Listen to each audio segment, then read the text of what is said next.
Good evening and welcome to the Society of Australian Genealogists and the Chinese Australian Historical Society's joint webinar presentation. I'm Vanessa Casson, the Education Officer at SAG and one of your hosts for this session.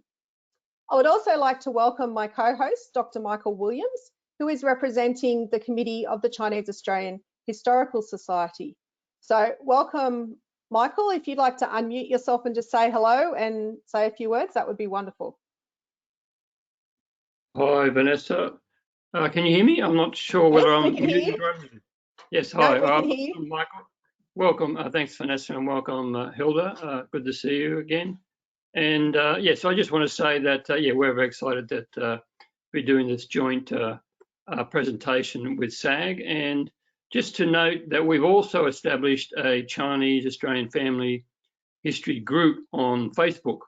And that if people are interested, they can join that. We've got over 200 members, and that's been launched only recently, and that's become very successful.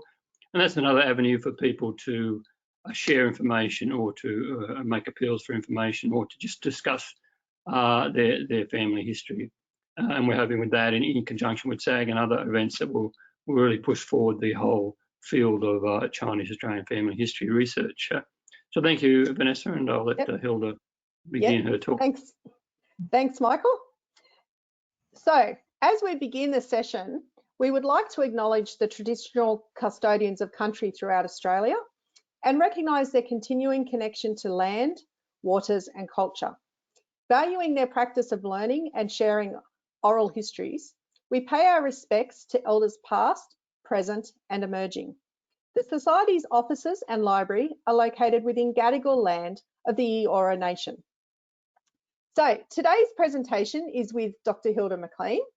Dr. McClean is a professional historian, genealogist and archival researcher with over 30 years experience researching family and local history, especially around the Gulf of Carpentaria. In 2012, Hilda was casually engaged by the University of Queensland Culture and Heritage Unit to conduct genealogical and historical research into Chinese Indigenous families while completing her PhD in colonial era burial practices. Hilda regularly presents workshops on genealogical and archival research methodology and has presented at international conferences on related topics. Her current project is compiling the Queensland Chinese Death Index from 1855 to 1985. So I'll now hand you over to Hilda to take us through tracing Chinese families in Queensland through records created by government agencies. Welcome, Hilda. Thank you very much, and a happy new year, and welcome everybody to the Year of the Ox. Yeah. So this evening, before I put on my slides, I just want to welcome everybody. It's a real mixed group here today. Some people have been researching Chinese families in Australia for absolute years, and I defer to the experience of many of the people in this webinar. And there are some people who are just starting on their journey researching Chinese families in Australia. So although this presentation is mainly Queensland in content, because it concentrates on government records, and a lot of them actually created by the Commonwealth, there will be sets of records which you will have the equivalent of in your own state. I'm also going to concentrate on my area, which is the Chinese Indigenous families, because just to capture some people who are also interested in Indigenous family history research, because there's a group of individuals, namely Indigenous women who married Chinese men, who probably have more records generated about them than virtually any other group in our society. Now, I am not a Chinese linguist. I can read Chinese enough to get by. The language I studied at university at great depth was Japanese. So my Chinese pronunciation is horrendous, so I will apologise in advance for that now. So I'll just give me a moment while I show my screen.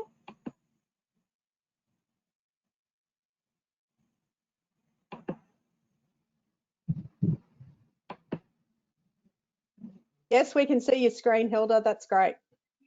Well, that's great, but I can't see my screen now. You can't see your screen. Okay, this will be okay. Right now, I can now see my screen. You can see my screen. Right, Okay, let's proceed. perfect. Okay.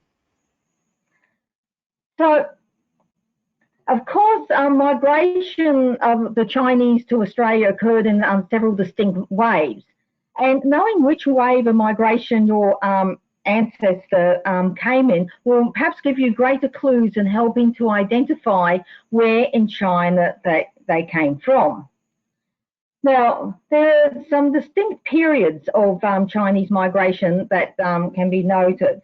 And when I just forgot to mention in my introduction, instead of a handout, you'll be given a copy of these PowerPoint slides, because in the notes section of the slides, there are several links to resources which will fill in the story, which I'm just, because of the brevity of time, just going to be passing over fairly quickly today.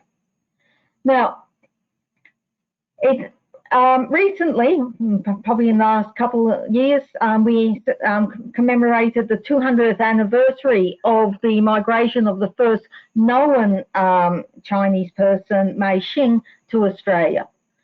The earliest contact with the Chinese for Australia pre-1848 was sporadic. Many were Chinese servants that were brought in with colonial families relocating from other eastern colonies, for example, from Hong Kong or Singapore, or crew jumping ship. Now, these Chinese could have come from anywhere. There was a sizable Chinese population, so including Hong Kong, Malaysia, which were then British possessions. The next noted phase of Chinese migration is the indentured labour period from 1848 to roughly 1853.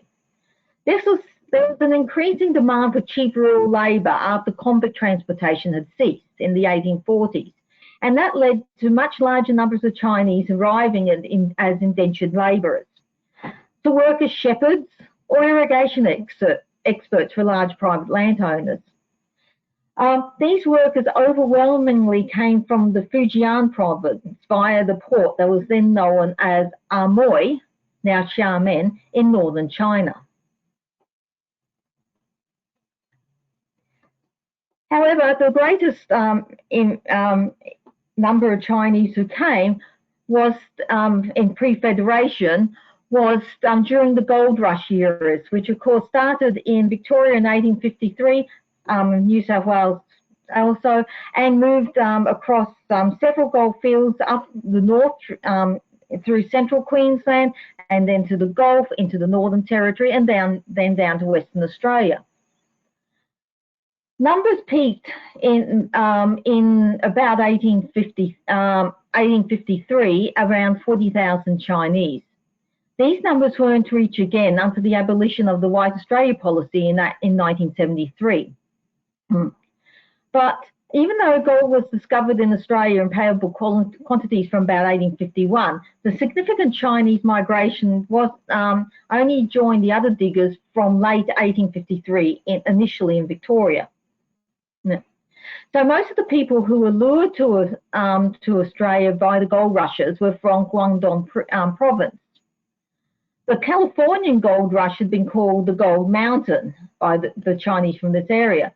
So the Australian rush was called the New Gold Mountain, and it was seen as a closer and possibly richer alternative to travelling to America. And besides the pull condition of the possibility of making it rich on the goldfields, there were several push conditions that encouraged people to leave their home provinces, including overpopulation, the declining power of the Qing dynasty, devastation of some local rebellions, and some inter-clan warfare amongst the Hakka. And this had a detrimental, and this was added to the detrimental effect the opium trade fostered by the British was having on the society.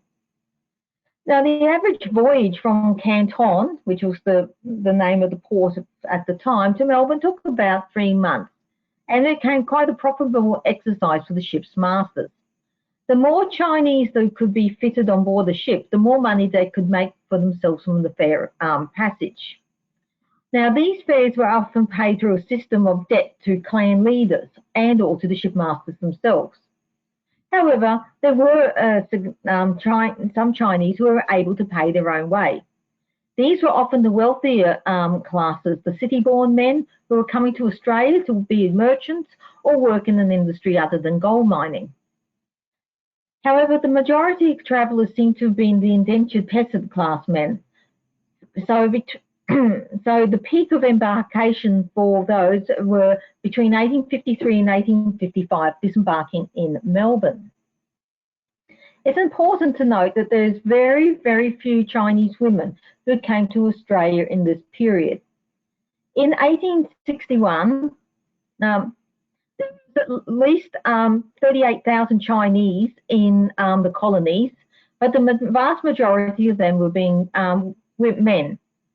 And with these estimations of Australia's population at the time, that meant that 1 out of every 9 men were Chinese.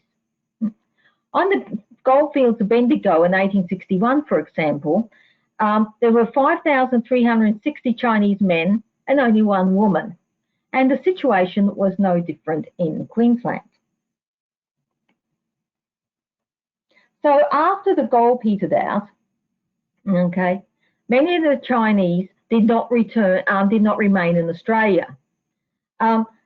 These were the sojourners who were having recouped their passage and the cost of their passage and a degree of comparative wealth returned to China. However, a significant number in Queensland chose not to return permanently and continued to remit money back to China while making periodic visits. As the gold and mineral rushes subside, I add mineral because some were also involved in other metals such as tin, silver and lead. These Chinese turned to other occupations, notably market gardening, fruit vending, baking and cooking. In the 1870s and 1890s, these Chinese were welcome for the skills they brought in alleviating the critical shortage of fresh fruit and vegetables, especially in rural areas. The newspaper editorials of the day sang their praises. For example, this piece from the Geraldton Advocate and the Johnson River Guardian. Now, Geraldton is now known as Innisfail. And in 1895, it was stated, the Chinese distinctly supplied their want as gardeners, pursuing their calling with a care and perseverance that white men could not or would not compete with in the tropics. By his economical habits, the life of the Celestial can supply a market as a cheap weight. In short, he is the born agriculturalist.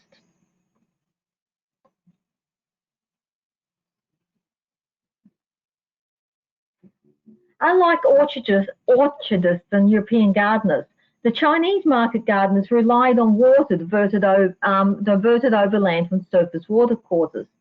Therefore, they tended to congregate around creekside locations, but their gardens and the location of their gardens also made them susceptible to frequent flooding. In March 1908, a flat between the Brisbane suburbs of Sunnybank and Barnoon was inundated, and the portion cultivated by the Chinese market gardens, growing a large quantity of vegetables, was washed out, causing a significant shortage of vegetables for the Brisbane markets. The Chinese market gardening all but disappeared after World War I, as the white Australian policy had restricted the importation of replacement labour, and there were very few Chinese still resident in Queensland at the time, but most of them were now engaged in trade and commerce. We can pretty well trace the end of Chinese market gardening in Brisbane, for example, by the death of one Jock Hin, who was a rarity, an Australian-born Chinese to 2 Chinese parents.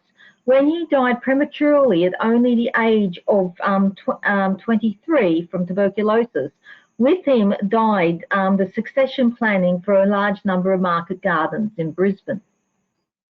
So that's just a bit about some of the Chinese and the type of work that they did. Now I'm just going to intersperse this with one of my top research hints.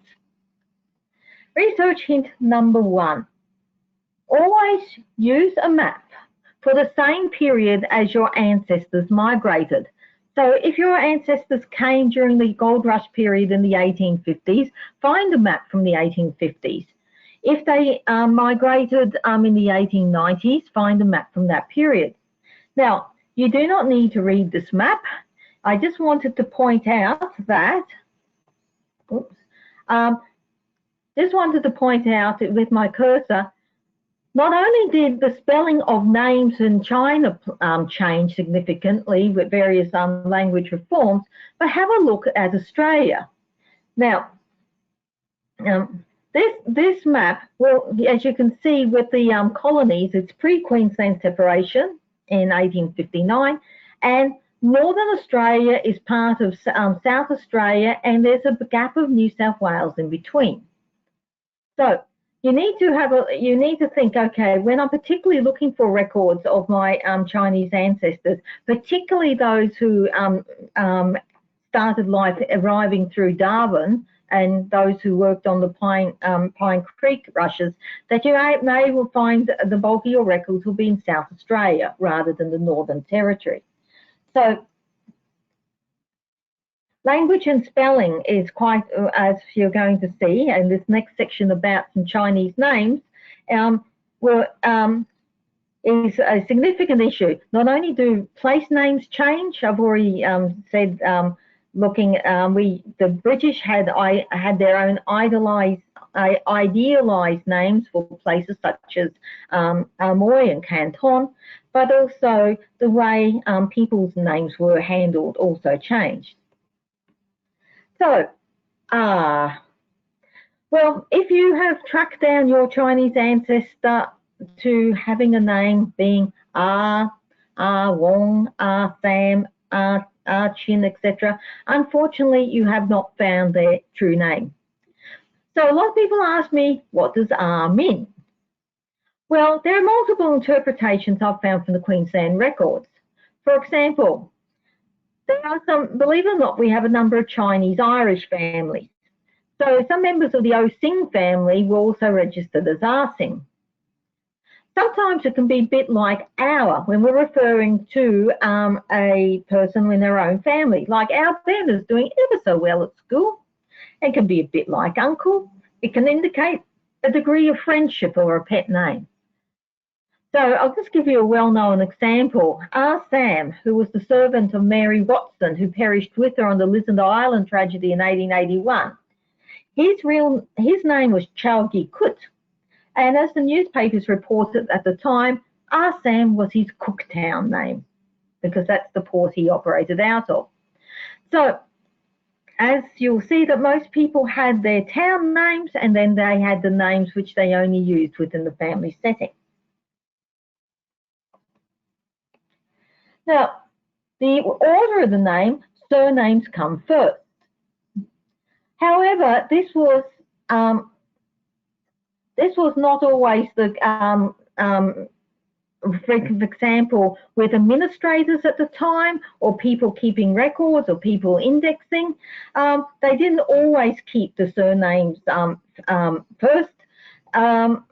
So, for example, names were just frequently switched. So if you are searching and you have got various elements of a name, please search all indexes with each element separately in each field which is available for you. Because it's really up to the indexes of the day, particularly in the records of marriages and deaths, which element they put in the surname field and which element they put in other fields. Now, close to 100% of Chinese have a single character surname, such as Li, Fung, Wong.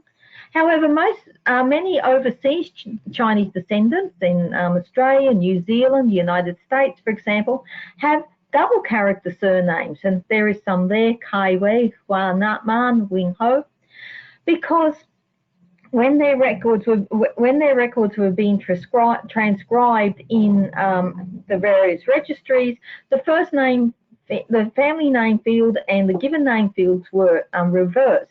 And so what people who have grown up thinking that their family name, the family name was a given name, and the given names were the surname, and they have passed down these unique names. They're not found in China at all, but found in places where Chinese settled. And then also you need to have a look at the transliteration of Chinese characters. This will fully depend on which dialect of the many which is being spoken at the time. So this character, which is one of the most common surnames in Chinese, these are all different transliterations of the surname, which has come from a variety of dialects. So it's a case of if there are a number of resources you can use to help you look at the way that Chinese characters have been transliterated. So if you can't find the name under one transliteration, look under a couple of others of the other common transliterations for that name. Now, also, how names were transliterated depends on who was doing the writing. Now, interestingly, the Queensland State Archives recently digitised a number of petitions from the Palmer River gold rushes and its port, the Port of Cooktown, for the provision of services for the mostly Chinese residents. Now, fortunately, someone had written the names in characters, which itself I use as a reference work, and it helps me identify the important clans which were on the goldfields at the time. And we've got a case also here where the characters, for example, are Sam. Sam is the character for 3. Okay, Sam there. Here was a boarding house operator, but here we have another R name, but in this case, it's the name of a company. So not only do you have people identifying themselves with either family names or their town names, you also have people that will identify themselves in the names of the companies which they operated. So some people have adopted company names as family names over the years. Now I'm going to move on to the part of this presentation looking at the interactions between Chinese and Indigenous people. Now, we have what was called the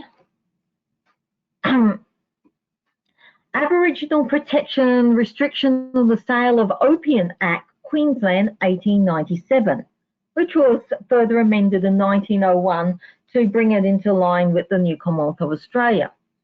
Now, I mentioned before there was the dire shortage of Chinese women.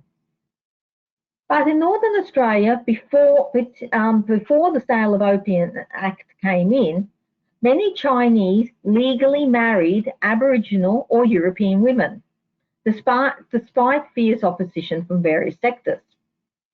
Now, with the Protection of Aborigines and Restriction of the Sale of Opium Act, amongst its various functions was to create reserves for the purpose of protecting Indigenous people from contact with low caste whites and notably the Chinese. This decreed segregation was strictly enforced by the protectors, who were usually the local police officers. Now, a protector was appointed for each district and had virtual control over the lives of not only the Indigenous people under their control, but after Federation, the aliens under their control, i.e. anybody who was not a British subject. Now, the permission of the local protector Aborigines was supposed to be sought in order for a marriage to be performed between an Indigenous and non-Indigenous couples of any combination. But as this quota tests, this permission was not always obtained. Now, upon a legal marriage, an Indigenous woman acquired her Chinese husband's alien status. And not many people are aware that British women who married Chinese lost their, no longer were British subjects, and they also acquired their husband's alien statuses. So if a husband of a British woman died, she had to reapply to become a British subject again. So what we'll find is the children of Indigenous Chinese marriages were very high. There's a very high degree of registration of birth, where Indigenous children were not permitted to be registered. Indigenous Chinese children were permitted to be registered, and many of the Chinese fathers made sure that their children was registered, often many years after the event.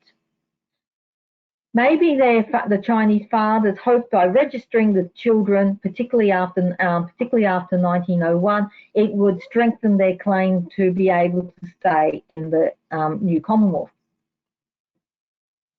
So I want to tell you the story of Jimmy Gi Hoi.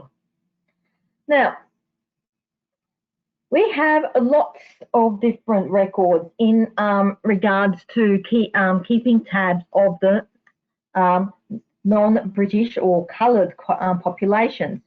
And this one is a very important document from 1913, which was called the Coloured and Laboured Asiatic Aliens Act. Now, the police sergeants for each police station were asked in a number of times from 1908 and then particularly this one in 1913 to check on the success of the White Australia policy and make sure that they weren't observing any young Chinese appearing on their shores in their police districts. So the police had a very good idea of who their Chinese were, how old they were, and actually when they arrived in the police district. And then this, the early Chinese census, they weren't named documents. So for the ones 1908 in particular, you'll get very good numbers of the number of Chinese in a particular police district and the number of males, the number of females, usually 0, and their ages. But it's not until 1913 you get this census of named not only Chinese, but also people from the South Sea Islanders as well, Malays, Afghans, which of course were people evolved with the being Cameleers, who could have come from anywhere that they were called Afghans, despite most of them not actually coming from Afghanistan, but coming from Pakistan, across the Indian subcontinent, even as far west as Aden, which of course was a British protectorate at the time. So I've just circled Jimmy Gi Hoi. His birthplace was Canton. He was working, he was aged about 60. He came about 1876 and he was working as a cook on Punjab Station. So this document then ties in very closely with the following set of documents which were used to trace people once the First World War broke out. Now, during World War I, as a Commonwealth security measure, all aliens, i.e. non-British subjects, including white Europeans, Scandinavians and citizens of the United States of America, were required to register to their nearest police station from October 1916. Therefore, from that time onwards, the police were keeping track of the Chinese as well as their Indigenous wives, with whom they had already had long-standing contact in their role as being the local protector of Aborigines. Now, I've collected 88 registrations from Chinese males from Burketown, Gregory Downs, Normanton, Croydon and other places in the Gulf. And these correlate very closely with the document from 1913. And in addition, 3 Indigenous women were registered with their legal Chinese husbands. Now, we know that there are some of these records missing as there's gaps in the numerical sequence. Now, the upshot is every time that these couples relocated, they had to inform their local police officer they were leaving one district and the officer of the new district they were arriving in, the location within 2 weeks of the move. Similar restrictions of the movement of Chinese were reinstated under the onset of World War II, and a small number of Queenslanders do actually appear in both sets of records. Now, the information gathered here is that Jimmy Gihoy was born in Canton in 1853, and as a 22-year-old took the very familiar route of entering the colonies via the Port of Darwin in 1877. We can see here, where I've circled at the very bottom, he has signed his name in Chinese. Okay. Now, it's vital to be able to find a document where the characters have survived. I have been informed that, as I've mentioned before, the romanization of the characters is notoriously unreliable and variable depending on dialect. Now, I've been informed by a Chinese linguist that the family name in Cantonese is Chu, and the given name is Oi. But then again, I've also been informed by other linguists that that's not that could be interpreted differently depending on the dialect. But the important thing is you have a name to a set of characters to work with, because later on, Jimmy no longer signs his names with characters and only with a cross. Now, it's also quite handy if you do have access to characters to see how, or their actual signature, to see how fluent they were. How relaxed were they in writing? I've come across some signatures in Chinese characters which are absolutely smooth and fluid, showing that this is a person who had received a significant amount of education prior to their arrival to the Australian colonies. Other places, I found people who have got very laboured writing of their names, both in English letters and in the characters, indicating a lesser knowledge of their written language. So from this time period on, all of Jimmy's records here are written simply with a cross. But then I came across these two photographs from the Queenslander newspaper. They were published about 6 months apart. The subjects were unidentified, and the location is simply only given as Augustus Downs Station. From the alien registration forms, which is the one I showed you as an example before, there was only one Chinese man living at Augustus Downs Station in 1918, and this was Jimmy Gihoy, and who had registered his change of address when he moved from Lorraine Station to Augustus Downs in April 1917.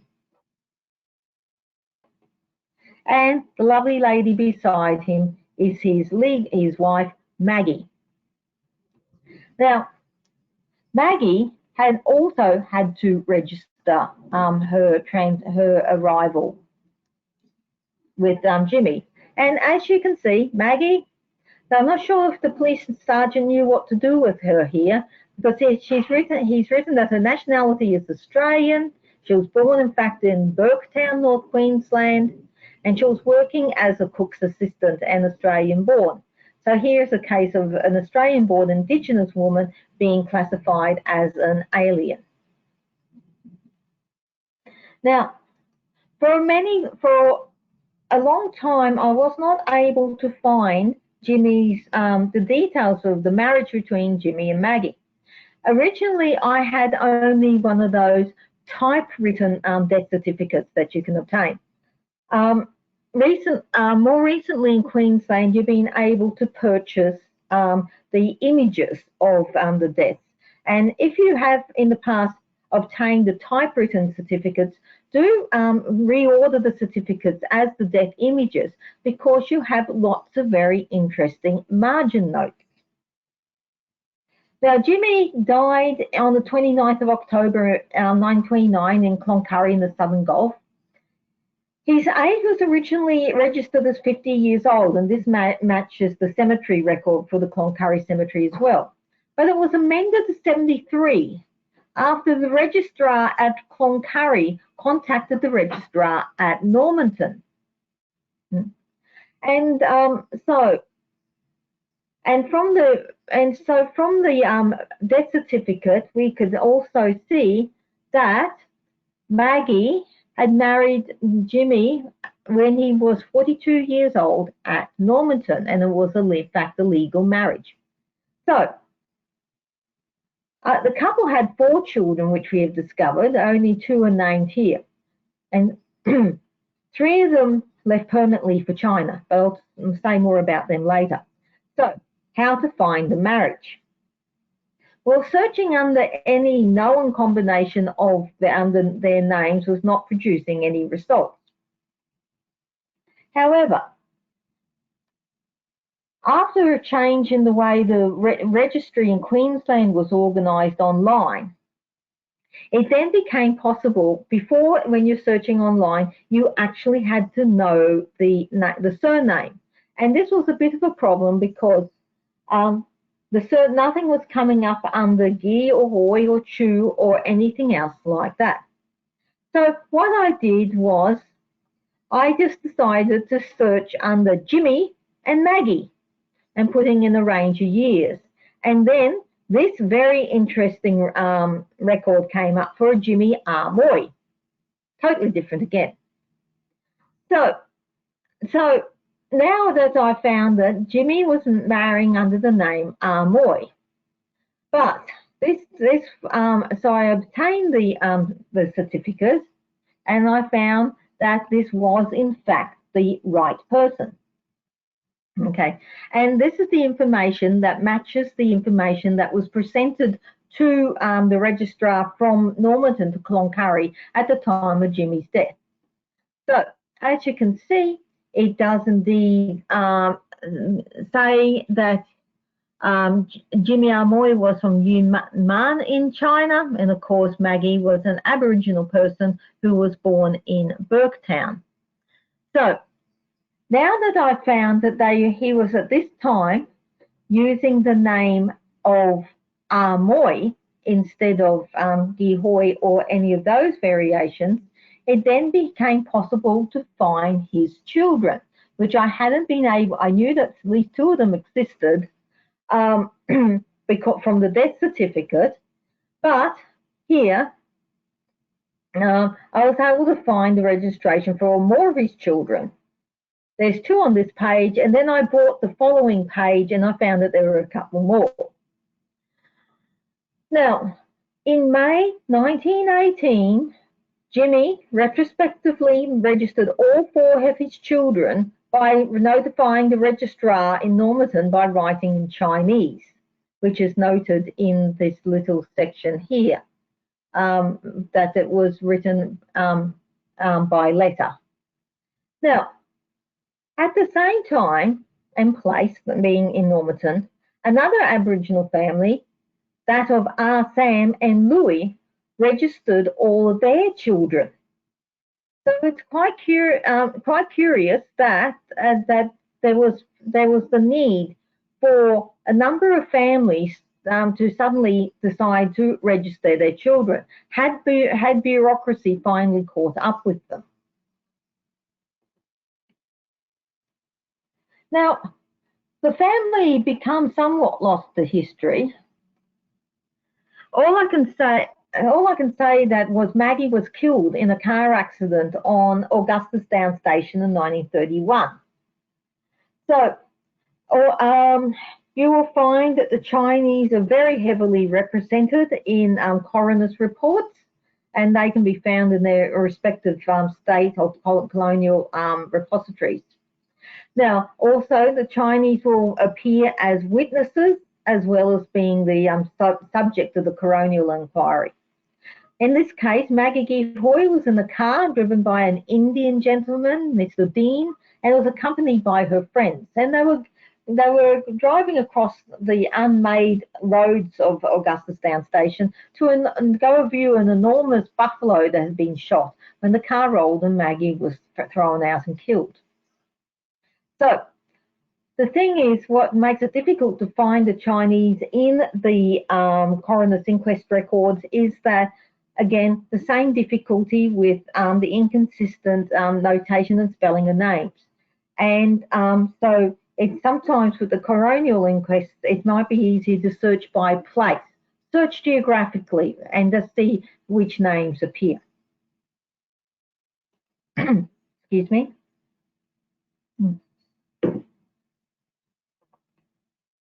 So let's move on to the family.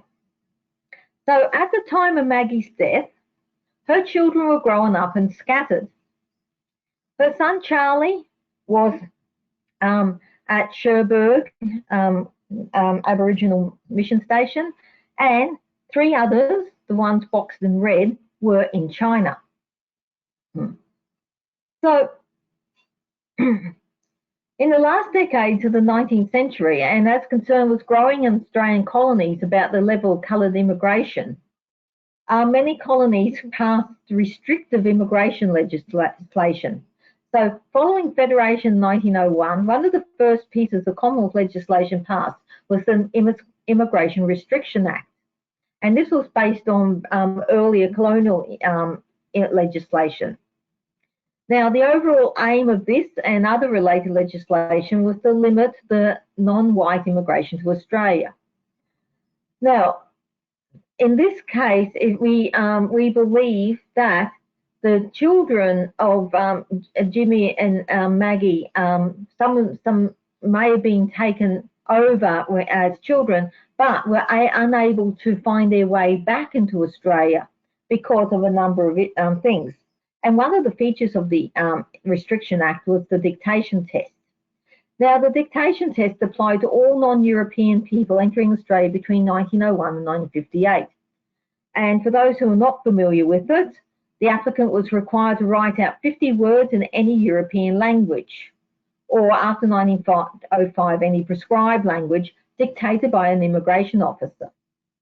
Now, as the language used in the test was at the discretion of the officer, it was easy to ensure a failure if the applicant was thought to be undesirable, generally because of the country of origin. Yeah. Now, for some people, people who had failed the test were deemed to be a prohibited immigrant and deported. So for those Chinese who were in Australia prior to Federation, they could apply for certificates of exemption from the dictation test, particularly if they were travelling back and forth to China to visit their children or other wives. So we have found that there, amongst the Chinese Aboriginal Gulf families, a number of movements of Chinese men back and forth and taking their children with them, either for education or to visit family. All applicants were photographed and had their handprints taken. And one copy was kept with the app that was taken by the applicant, and the other copy was kept by the immigration officials. So now I'm going to talk about Annie. Now, Annie Gihoy was the eldest of Jimmy and Maggie's children. Her story is rather interesting due to the amount of documentation that is generated from her. Now, Jimmy and Maggie's daughter Annie was born on Wandula Station in the Gulf of Carpentaria. So, and when Annie was very young and a resident at Louis Creek, she legally married 33-year-old station cook Willie Suki at Lawn Hill in June 1912. Now, for this act, she was supposed to obtain the permission of the local protector of Aborigines because of the fact that Maggie was under the protection of the Act, her mother. However, as both partners had Chinese names, it may have escaped the attention of the local protector. Annie gave her age of 16, which corresponds with her alien registration certificate and exemption certificates. However, the eagle-eyed amongst you might have noticed that when Jimmy retrospectively registered her birth in 1918, He gave her date of birth as 1900, making her about 12 at the time at a marriage. Okay, she looks so young in this photograph, and she has already had 3 children by this time. So let's have a look at this marriage certificate for Annie and our Willie Suki. Now, marriage certificates for Indigenous people for this period are very rare, but if they do exist, do obtain them because they contain information provided by the parties present at the time of the event. Unlike death certificates, as all genealogists will know, can be unreliable if the informant is not related to the deceased. The Queensland marriage certificates has the advantage of naming the parents of both parties, including the maiden names of the mothers. And here that we find for the first time that Maggie had the surname Saville associated with you. So if you can't find the marriage certificate for your target individual, try and locate one for any sibling. It's worth getting certificates, as this may be the only place where the information about any parents in common that siblings have may have been recorded. So let's meet Willie. Now, Willie was born in July 1876 in Canton and took the familiar route to Darwin and arrived there in April 1896. This couple had 3 sons whose births were registered in Queensland: Albert in 1913, Willie Jr. in 1914, and Tommy in 1917. A 4th son has been alluded to in the records, but may have been born in China. So we can track Willie's movements around quite easily because he was moving around while the War Precautions Alien Registration Act was in force. So in 1970, Willie, Annie and their sons departed from Thursday Island for Hong Kong. Annie was never to return. Willie does. He returns in March 1918 and resumes working as a cook around the Gulf port of Burketown. And another place, particularly, you can find information of Chinese who were working as cooks in the station diaries. This is the diary for the Lawn Hill station in the Southern Gulf. So by January 1923, Willie Suki has been continually mentioned in the station's diary.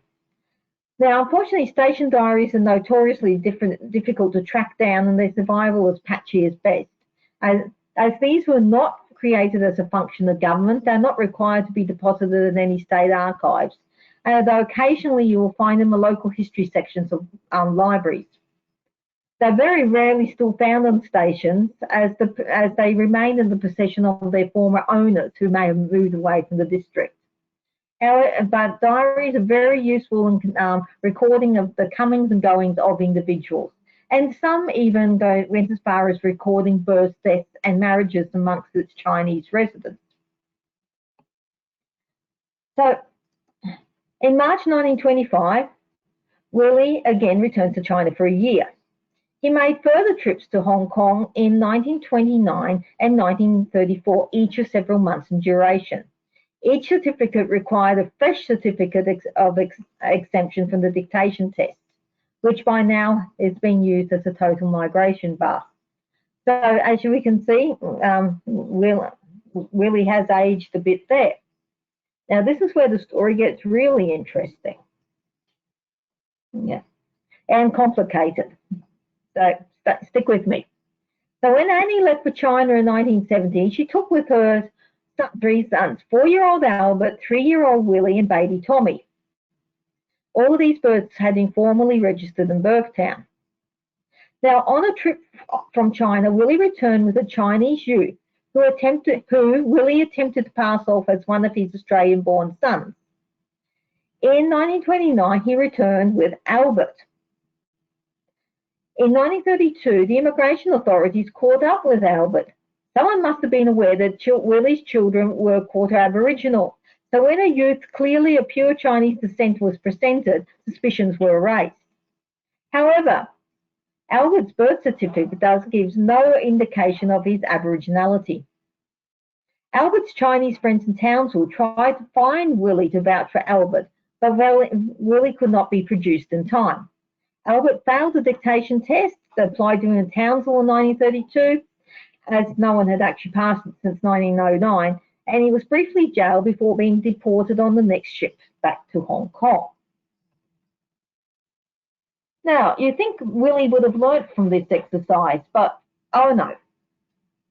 This time, in 1935, Willie returned to Sydney, giving the port of Townsville the widest berth possible. With another Chinese youth, he attempted to pass off as his son Tommy, who he had applied for an exemption certificate in 1917, and which Willie had renewed every 3 years. So the certificates were sent back and forth between Queensland and China. The blank certificate was sent over. The new photographs and handprints were applied, and they were then sent back. So when Willie appeared in Sydney with Tommy, customs officials became suspicious, and they took a fresh set of handprints. These prints did not match those on the file from a renewal certificate that Willie had lodged in 1926, and Tommy was dispatched straight back to China. Willie was arrested and fined £40 for multiple immigration offences, and Willie did not leave Australia again. So Annie presumably never saw her husband again. So Willie then lived out the rest of his life as a station cook. He died of pneumonia in Townsville in 1946, age 67, and buried in the cemetery there. Okay. As Willie had died after World War II, his bones were not exhumed as the practice and returned to China. More about that afterwards. It's not yet known the fate of Annie and Albert, Willie or Tommy in Canton. However, she did keep in contact with her brother Charlie Gihoy at Cherbourg as late as 1938. So we know she's alive then. So this is Annie's brother Charlie. He was born in 1902 in Cloncurry, and he had a rather troubled life, having been caught up in a number of minor crimes, and he was spent time on Palm Island after a discharge from Stewart Creek Prison, and then he was sent down to live on the Cherbourg Aboriginal mission. So when he was interviewed by anthropologist Norman Tyndale in 1938, he noted that he had 2 sisters and a brother who were married and living in Canton, and he hears from them occasionally. One of them is presumably his sister Annie, but nothing more has ever been heard of the other 2. So Willie married and married twice, and to a number of Willie married twice to his first of all he had an Aboriginal Melanesian wife, and then later his second wife, who was from the Gulf of Carpentaria. So in the anthropological work done by Norman Tyndale in 1938, about 8% of all the Indigenous people he interviewed had some degree of Chinese ancestry. Now, moving away from the Chinese Indigenous families, excuse me,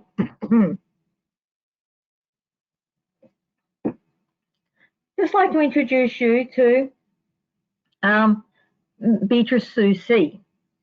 Now, in October 1912, with her newborn Delia, she applied for a certificate of exemption for the dictation test, departing for China for November that year and returning in 1914.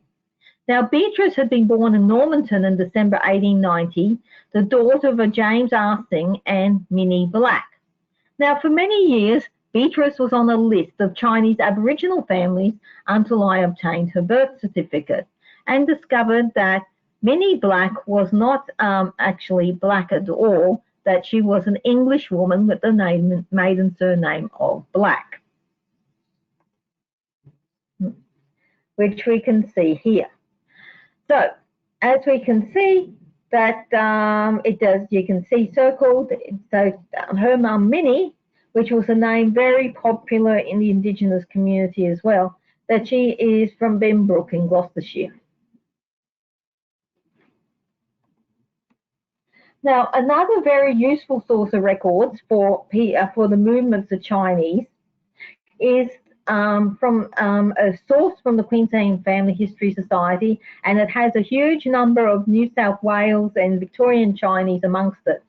And these are the people who were travelling using coastal shipping to travel to and from the coastal ports to the major ports, to which they can then catch a ship that was heading internationally to China. So, for example, if you do happen to get hold of this resource, it's available on USB as if I just put the word Chinese in the keyword search, and I ended up with 7,429 entries out of 176,000 entries. And so this is a massive resource which I'm yet to fully explore. But it just gives you, the bottom line gives you an example. So we have this gentleman here, he's 43, he's Chinese, he's born in Canton, and if you click on the field, it'll tell you his ordinary place of residence. It'll tell you the ship he was boarding, the port of departure, and his arrival. So this is a resource which is very useful for following up from the certificates of exemption, the movements of the Chinese people. Now, how to find these various certificates? Well, here's the next research hint. If you're looking for the Queensland series, do the advanced search for the Queensland items, and then just if you pop in the J2483 in the series number, then you will get all the persons who were registered in Queensland. Yeah. There are 14,000 records in the Queensland series. A significant number of them are Chinese. And when I when I did that search with just putting in RSAM, you can see that there are over 87 RSAMs. And the wonderful thing is all of these records have been digitized.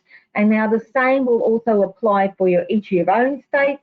You'll have a series number for the collector of customs for the state you are in.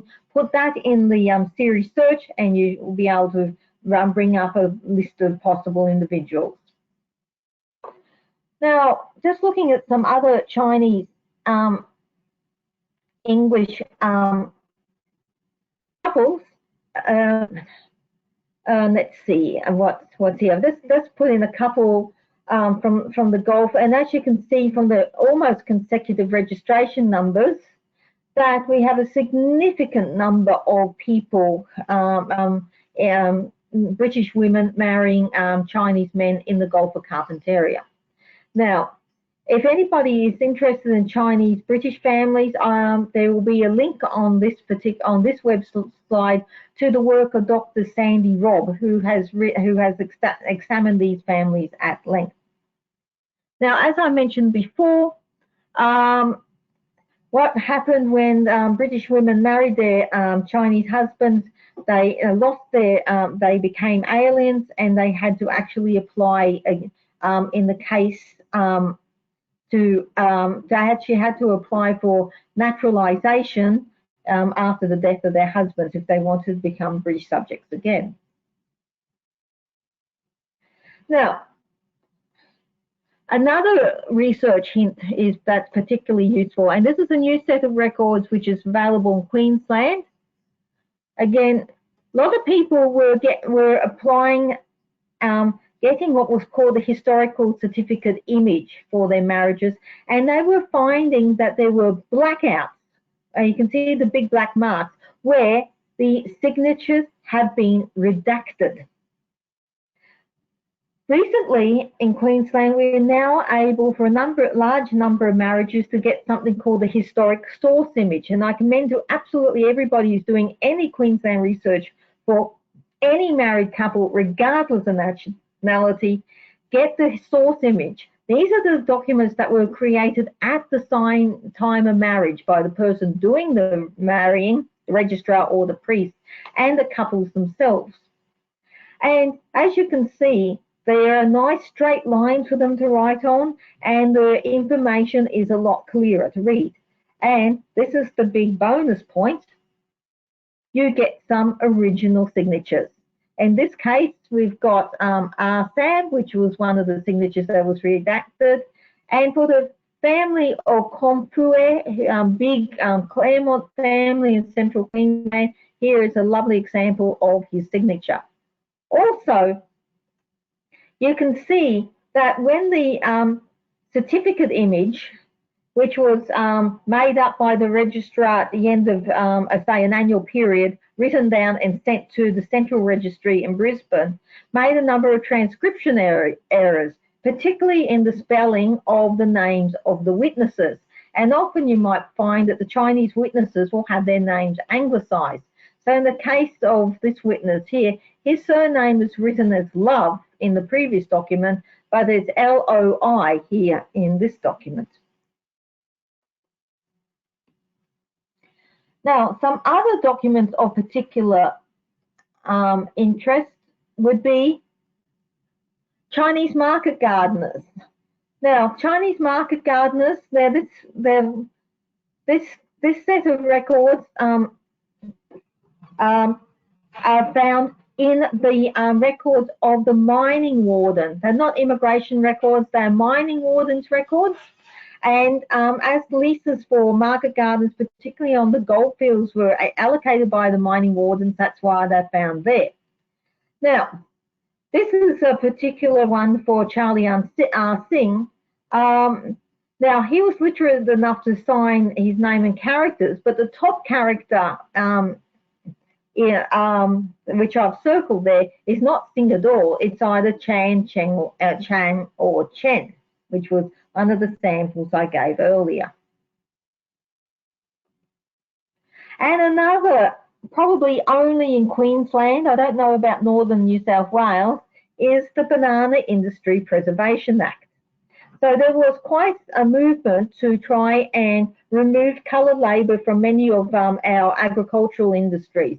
So anybody who was in the colonies prior to Federation was able to attain a certificate of exemption to remain working in the Chinese, for example, in the banana industry. So, for example, there were Chinese, Indians, and Pacific Islander labour. So many Chinese had been working in the industry for a long period of time, and so in order to obtain the certificate, they had to fill out a lot of very useful biographical information. For example, all the places which they had lived, in this case, Sydney and Innisfail, the place that they were living now, the occupation that they had, the fact that he was a gardener, and any aliases that he had. For example, this, and if you're quite lucky, you may also get a signature. And there's even more bureaucracy. So any occupation that required some form of remuneration activities, you had to have a license for. And so this included cutting firewood, hardwoods, and all of these activities, and particularly the retailing of spirits, whether they were shopkeepers and wanted to have wholesale or resale in spirits, tobacco, even cattle brands. You didn't have to own didn't have to own any land to have a cattle brand. You just have to own a few head of cattle. Now, these can be searched through the Queensland Government Gazette and the Queensland Police Gazette, or your state equivalent. And then what happened to the Chinese after the good times ran out?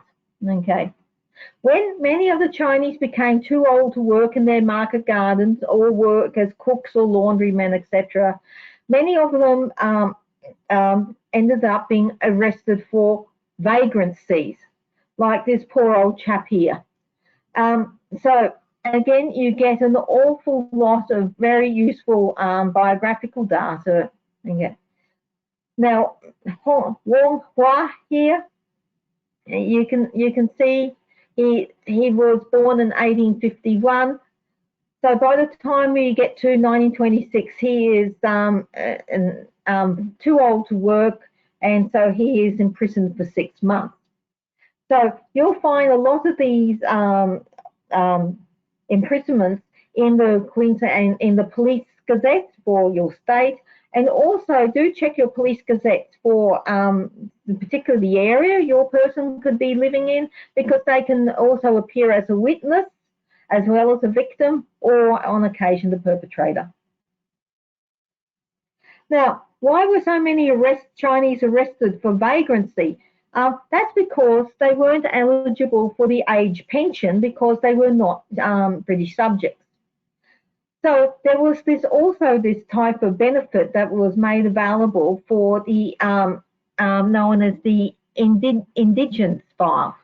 Now, the Queensland State Archives has these the files for 445 individuals who applied for financial assistance as they weren't eligible for the age pension, not being citizens. And again, a great deal of very detailed biographical data was collected, including how many people living in which colony for how long, if they had family in China, the names of their children, etc. So if you do manage to find one of these, you have a lot of information available for you. So this is the bottom of the one that's I just showed you the top of. The aged Chinese had to give the names of referees just to prove that they were of good character, and many of their applications were actually rejected if the police, local police, believed that they were either in possession of opium or regular opium smokers. And then when the end invariably came, you have, as I mentioned before, it was the custom that for the Chinese who died abroad, for there was provision, and many of them belonged to societies where they had paid a subscription for their bones to be repatriated to their home village upon their death. World War II essentially ended this practice, but we do have a small number of records available. And for Queensland, I'm sure there would be the equivalent for the other states. In order to exhume a body for any purposes, you had to pay a £1 licence fee.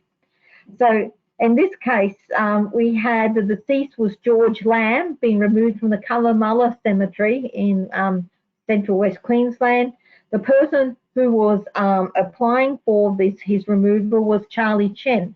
Now, many of these exhumations occurred in batches where up to 10 or 15 people may have been exhumed at a time. And I'm currently writing a paper on these exhumation permits, because they do give an indication of the relationship of the Chinese people and the fact that they still had connections back in their home villages in order to receive the bodies. So where to find the records? Well, for Queensland, each state has its own, the National Archives of Australia has its own state office. So for our Queensland viewers, this is where you will find the Queensland records. Of course, the New South Wales and Victoria will be in their own respective archives. So of course, these will be any of the records that was created by the Commonwealth. But they have a couple of very, very good guides to help people get started on their Chinese family journeys. For Queensland, this is our Queensland State Archives, but each state has their archives, and these are the sort of records that you will find in your local archives.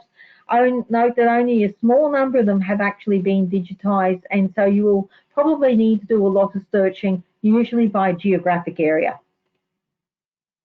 And each state has, of course, its own registry of birth, deaths and marriages.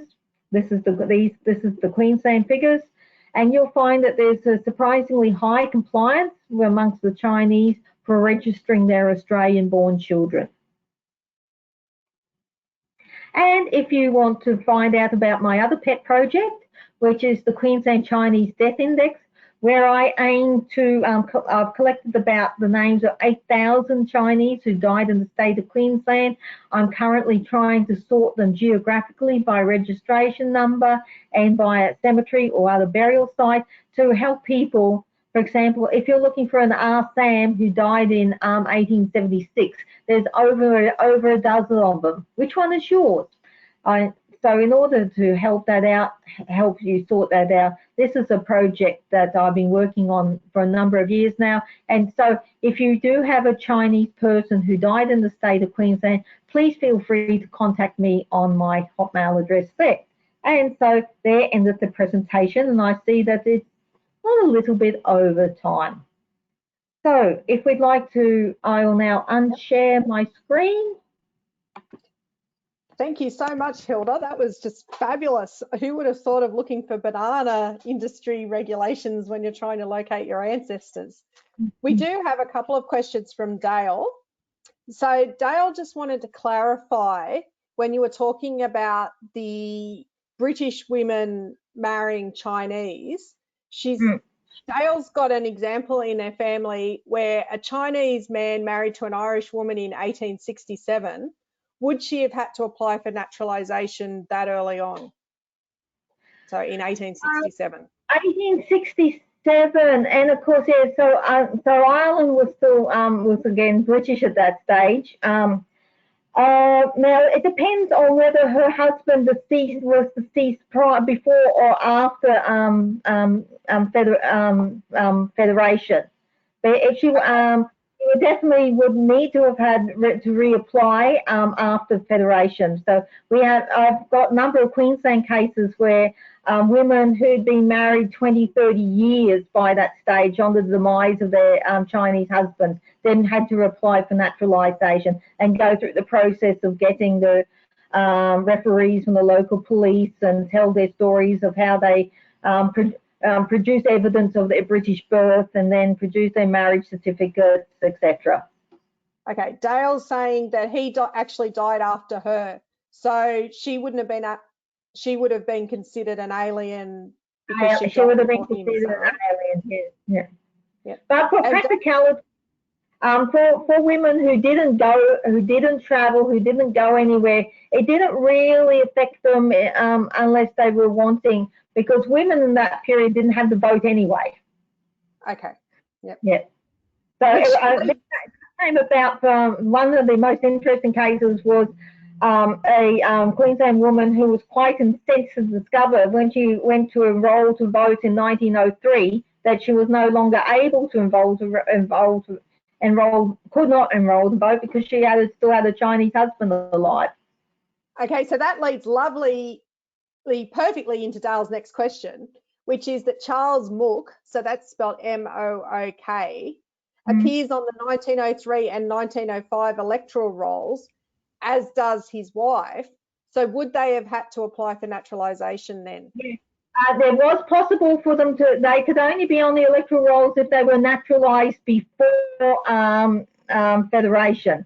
Now there is a number of Chinese there are a large number of Chinese who could apply for naturalisation if they were good and sound citizens who had lived in the colony of Queensland for a number of times, because there was a period particularly in the 1860s and early 1870s, before there were Chinese in huge numbers, which then gave the British such a fright, that the Chinese could regularly apply for naturalisation along with anybody else from other nationalities.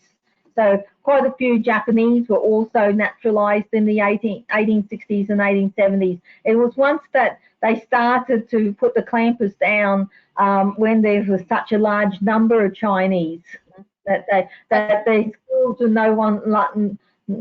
skills were no longer valued or wanted. Okay, hopefully that answers Dale's question somewhat. Bronwyn has a question. She said her Chinese great-grandfather came to Australia in around 1884. She thinks he was around 19. Where would I find his entry to Australia? He was out in the Winton area. She has some info from Sandy. I'm not sure who Sandy is, but Sandy not Robb, his... the lady I mentioned. Yeah, right. Sandy Robb, who wrote an excellent PhD thesis on the Chinese and families, mixed families. Now, it depends on how long he lived, whether he was caught, if he lived into the period of either into World War I, where he would have been picked up by the Alien Registration Act, or applied for a CDIT, a certificate for the exemption of the dictation test. That's where you pick up the information, which port they came in. A lot, particularly in the area I'm working with, the Western Gulf of Carpentaria, they came in Darwin, and they because there was no poll tax applied at the time, because Darwin, because that was South Australia, no poll tax in South Australia. So many Chinese in the southern arrived in South Australia and walked into Victoria. The same in Queensland. They arrived in the Northern Territory and walked into Queensland. Okay. That's the only, are there any other questions? They're the only questions I've had come through at the moment. So perhaps if anyone else has a question, if they could quickly type it in the box. But I've got to say, Hilda, I don't have any Chinese ancestry that I'm aware of, but you've really opened my eyes tonight to the varied resources that are available outside of your standard sort of birth, death and marriage certificates. And I'm sure for a lot of the other people listening tonight weren't aware of a lot of those sources. So it's been really wonderful. Thank you. Bronwyn saying that she doesn't think he ever returned to China and he died in 1938. Okay, well, in that case, he should be. I'd be looking for alien registration for during the period of World War I. They are at the Brisbane office of the National Archives at Cannon Hill. They're in the process of being digitised. You may find the spelling of the name really not what you're expecting. So that's where I'd be searching by area rather, because if you know he was in the Winton area, I'd certainly be looking for the ones around Winton. And he should have been captured in the, I'd also be checking from the Queensland State Archives whether the Winton Police District in the 1913 coloured and Asiatic labour census was also, if the Winton records for that census survived as well. Wonderful. And we've had quite a few nice comments come through for you, Hilda, saying thank you so much for the presentation.